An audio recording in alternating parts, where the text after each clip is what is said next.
Hi, എയ്സിൻ്റെ മറ്റൊരു പുതിയ വീഡിയോയിലേക്ക് ഏവർക്കും സ്വാഗതം.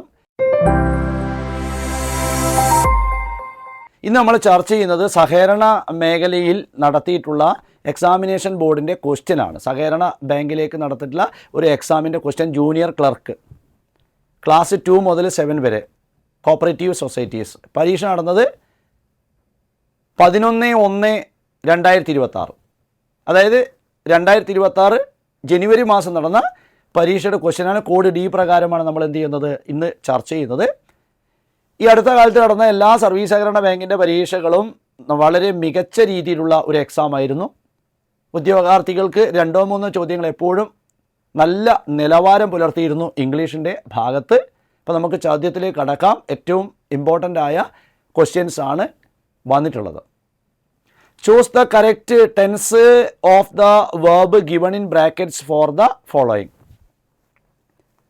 തന്നിരിക്കുന്ന വാചകത്തിലെ ടെൻസ് ഐഡൻറ്റിഫൈ ചെയ്യാനാണ് പറഞ്ഞത്.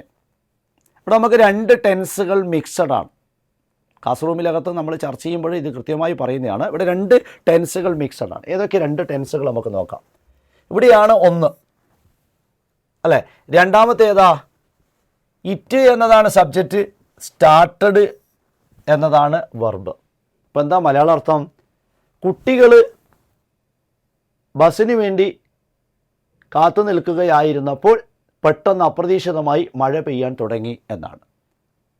സ്വാഭാവികമായും പാസ്റ്റ് കണ്ടിന്യൂസ് ടെൻസും സിമ്പിൾ പാസ്റ്റ് ടെൻസും മിക്സഡായി വരുന്നൊരു പ്രയോഗമാണ്. ഇപ്പോൾ സർവീസ് സഹകരണ ബാങ്കിൻ്റെ പരീക്ഷകൾ ഏറ്റവും കൂടുതൽ ഇപ്പോൾ അടുത്ത കാലത്ത് 2025 മുതൽ ഇങ്ങോട്ട് പരിഷ്കരണം വന്നതിന് ശേഷം ഇങ്ങനെയുള്ള ടെൻസിനാണ് പ്രാധാന്യം കൊടുത്തത്. Past continuous plus simple past ആണ്. Past continuous plus simple past. അപ്പോൾ സ്വാഭാവികമായി ഈ വെയിറ്റ് എന്ന ക്രിയ എന്ത് ചെയ്യും, നമ്മൾ പാസ്റ്റ് കണ്ടിന്യൂസിലേക്ക്. ഇനി നമ്മൾ നോക്കേണ്ട സബ്ജക്റ്റ് സിംഗുലറാണോ പ്ലൂറലാണോ? ദേ എന്നത് സിംഗുലറാണോ പ്ലൂറലാണോ? ദേ എന്നത് പ്ലൂറലാണ്. അപ്പോൾ സഹായ ക്രിയ എന്തായിരിക്കണം? പ്ലൂറൽ. അങ്ങനെ വരുമ്പോൾ ചിലർ വിചാരിക്കും 6 പ്ലൂറലല്ലേ, വേറെ പ്ലൂറലല്ലേ. പക്ഷെ അവിടെ എന്തായാലും നമുക്ക് ട്രിക്ക് ഉണ്ട്. 2 പ്ലൂറൽ വരുമ്പോൾ നമ്മളിവിടെ നോക്കേണ്ടത് ഈ ടെൻസ് ഏതാണ് എന്നാണ്. ആ ടെൻസ് പാസ്റ്റാണ്. ഒരു വാചകം പാസ്റ്റിലാണെങ്കിൽ അടുത്ത വാചകം ഏതിലായിരിക്കണം? പാസ്റ്റിലായിരിക്കണം. ഒരു വാചകം പാസ്റ്റിലാണെങ്കിൽ അടുത്ത വാചകം പാസ്റ്റിൽ. ഇപ്പോൾ സ്വാഭാവികമായി ആൻസർ എന്തേ എടുക്കാൻ പറ്റുമോ? വേർ വെയിറ്റിംഗ് എന്നെ എടുക്കാൻ പറ്റും. They were waiting for the bus when it started raining എന്നാണ്. ദേ. ഇനി വേണമെങ്കിൽ ദേക്ക് പകരം നമുക്ക് സ്റ്റുഡൻസ് എന്നോ വി എന്നോ സബ്ജക്റ്റ് കൊണ്ടുവരാം. നമുക്ക് സ്റ്റുഡൻസ് എന്നായിരുന്നെങ്കിൽ എന്തെടുക്കാം? നമുക്ക് വേറെ എടുക്കാം. വി എന്നായിരുന്നെങ്കിൽ എന്തെടുക്കാം? വേറെ എടുക്കാം. അപ്പോൾ സബ്ജക്റ്റിനനുസരിച്ചാണ് ഓക്സിലറി വെർബ് വരിക. ഒരു വാചകം പാസ്റ്റിലാണ്, അടുത്ത വാചകം എന്തിലായിരിക്കണം? പാസ്റ്റിലായിരിക്കണം. അപ്പോൾ ആൻസർ ബി ആണ്. വെൻ ഐ വാക്ക്ഡ് ഇൻ, അതാണ് ശ്രദ്ധിക്കേണ്ടത്. സർവീസ് സഹകരണ ബാങ്കിൻ്റെ ഈ എക്സാമിന് 2 ചോദ്യങ്ങൾ ഒരേ ടെൻസിനെ ബേസ് ചെയ്തുള്ളതായിരുന്നു. വെൻ ഐ വാക്ക്ഡ് ഇൻ, ഞാൻ മുറിയിലേക്ക് പ്രവേശിച്ചപ്പോൾ അല്ലെങ്കിൽ നടന്ന് കയറിയപ്പോൾ. വെൻ സാധാരണ ഒരു ചോദ്യമായി ചോദിക്കും, ഇൻട്രോഗേറ്റീവ് പ്രൊനൗൺ ആണെങ്കിൽ എപ്പോൾ എന്നാണ് അർത്ഥം. ഇവിടെ എന്താ? 2 വാചകങ്ങളെ തമ്മിൽ ബന്ധിപ്പിച്ചപ്പോൾ അപ്പോൾ എന്നാണ് അർത്ഥം.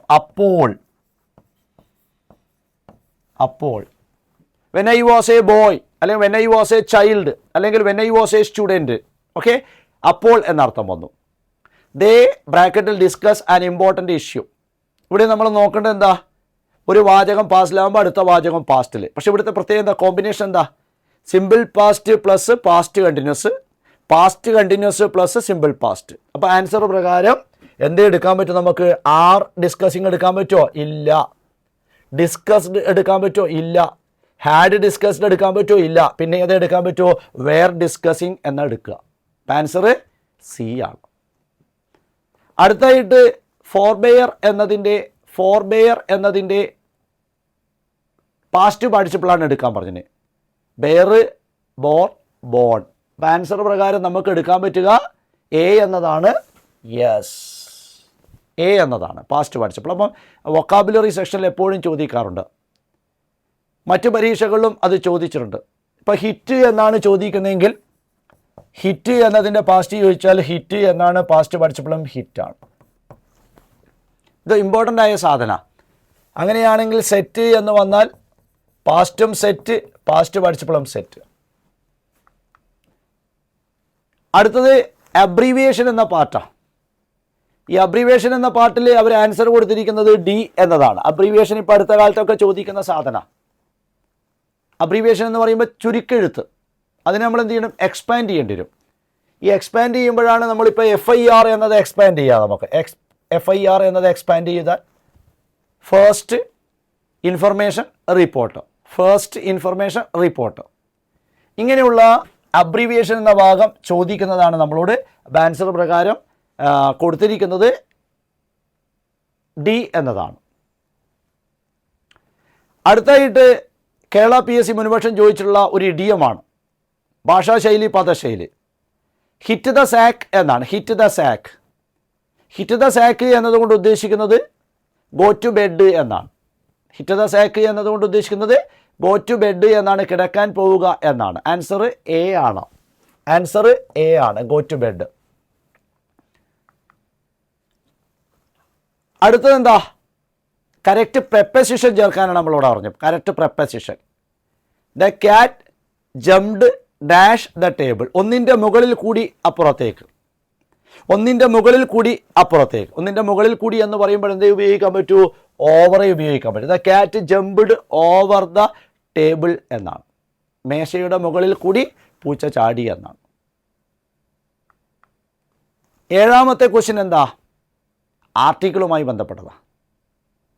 HOUR നമ്മൾ വായിക്കാറുള്ളത് അവർ എന്നാണ്. H സൈലൻ്റ് ആണ് അല്ലെ. അവർ ഗ്ലാസ്, അവർ ഗ്ലാസ്. അപ്പോൾ സ്വാഭാവികമായി ആൻസർ വ്യഞ്ജനാക്ഷരം കൊണ്ട് ആരംഭിച്ച് ഉച്ചാരണം സ്വരാക്ഷരം, വ്യഞ്ജനാക്ഷരം കൊണ്ട് ആരംഭിച്ച് ഉച്ചാരണം സ്വരാക്ഷരം. അങ്ങനെയുള്ള പദങ്ങളുടെ മുൻപിൽ എപ്പോഴും ആനെ ഉപയോഗിക്കാൻ പാടുള്ളൂ.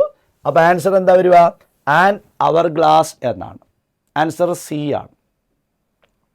ഇങ്ങനെയുള്ള വേറൊരു പദമാണ് ഓണിസ്റ്റ് മാൻ. ഓണിസ്റ്റ് മാൻ, സത്യസന്ധനായ മനുഷ്യൻ. ഓക്കെ. എട്ടാമത്തെ വേർഡ് എന്ന് പറയുന്നത് PSC, കേരള PSC ആൻറ്റനിം ചോദിക്കുന്നതാണ്. ആൻറ്റനിം മീൻസ് ഓപ്പോസിറ്റ് എന്നാണ് അല്ലേ. റിജിഡ് എന്നതാണ്. മുൻപ് 10ാം ക്ലാസ്സിൻ്റെ ഒരു പാഠമുണ്ടായിരുന്നു, മോൺമോറൻസി ആൻഡ് ദ ടോം കാറ്റ്. മോൺമോറൻസി ആൻഡ് ദ ടോം കാറ്റ് എന്നൊരു പാഠമുണ്ടായിരുന്നു. ആ പാഠം മുതലേ നമ്മൾ പഠിക്കുന്ന ഒരു വൊക്കാബുലറിയാണ് റിജിഡ് എന്നത്. റിജിഡ് എന്നതിൻ്റെ ഓപ്പോസിറ്റ് ഫ്ലെക്സിബിൾ എന്നാണ്. ഫ്ലെക്സിബിൾ എന്നാണ്. അടുത്തതും കേരള PSC ചോദിക്കുന്ന സാധനമാണ് സർവീസ് സഹകരണ ബാങ്കിൻ്റെ പരീക്ഷയ്ക്ക് ചോദിച്ചത്. ഇതൊരുപാട് തവണ ചോദിച്ചതാണ് കേട്ടോ. ഒരു 40-45ഓളം പരീക്ഷയ്ക്ക് മിനിമം ചോദിച്ചിട്ടുണ്ടാവും. വാക്ക് മെറ്റിക്കുലസ് എന്നാണ്. മെറ്റിക്കുലസ് എന്നാണ്, പഠിച്ചു വെച്ചോ. മെറ്റിക്കുലസ് എന്നാണ്. മെറ്റിക്കുലസ് എന്നതിൻ്റെ മീനിങ് ആണ് ചോദിക്കുക. പ്രിസൈസ് എന്നാണ്. പ്രിസൈസ് അല്ലേ, പ്രിസൈസ്. സംക്ഷിപ്ത രൂപം എന്നാണ് പറയുക. പ്രിസൈസ് മീൻസ് സംക്ഷിപ്ത രൂപം എന്ന് പറയും, സിനോപ്സിസ് എന്ന് പറയാം, സമ്മറി എന്നൊക്കെ പറയാം. സിനോപ്സിസ്, സമ്മറി എന്നൊക്കെ ഇതിന് സിനണിം ആയിട്ട് എടുക്കാം. ഇവിടെ നമ്മളോട് എന്താ പറയുന്നത്, ഓപ്പോസിറ്റ് ആണ്. മെറ്റിക്കുലസ് എന്നതിൻ്റെ ഓപ്പോസിറ്റ് ആയിട്ടാണ് പ്രിസൈസ് എന്നാണ് എടുക്കുക. അപ്പോൾ പ്രിസൈസ് എന്നതിൻ്റെ സമാനാർത്ഥ പദമായിട്ട് നമുക്ക് എന്തെടുക്കാം, സിനണിമായിട്ട് എന്തെടുക്കാം, സിനണിമായിട്ട് സിനോപ്സിസ് എന്നെടുക്കാം, സമ്മറി എന്നെടുക്കാം. Yes, choose the wrongly spelt word എന്നാണ്. Choose the wrongly spelt word. Answer C എന്നതാണ്. ബാക്കിയുള്ളതിലെല്ലാം കറക്റ്റ് സ്പെല്ലിംഗ് ആണ് ഉപയോഗിച്ചിരിക്കുന്നത്. യെസ്, ഫ്രൈറ്റൻഡ് എന്നത്, നൊക്ടേണൽ എന്നതൊക്കെ, ബഫിൾഡ് എന്നതൊക്കെ കറക്റ്റ് സ്പെല്ലിംഗ് ആണ്. ഇവിടെയാണ് നമുക്ക് എന്ത് വന്നിരിക്കുന്നത്, തെറ്റായിട്ടുള്ള സ്പെല്ലിംഗ് വന്നിട്ടുള്ളത്. അപ്പോൾ സർവീസ് സഹകരണ ബാങ്കിൻ്റെ പരീക്ഷകൾക്ക് ഉപകാരപ്രദമായ രീതിയിലാണ് നമ്മൾ ക്വസ്റ്റ്യൻസ് ചർച്ച ചെയ്തിട്ടുള്ളത്. ഇങ്ങനെയുള്ള പുതിയ ഇൻഫോർമേറ്റീവ്സ് ആയിട്ട് വീഡിയോക്ക് വേണ്ടിയിട്ടോ വിവരണാത്മകമായ അല്ലെങ്കിൽ കൂടുതൽ അർത്ഥവത്തായ വീഡിയോ ലഭിക്കുന്നതിന് വേണ്ടി എയ്സിൻ്റെ യൂട്യൂബ് ചാനൽ സബ്സ്ക്രൈബ് ചെയ്യുക. All the best.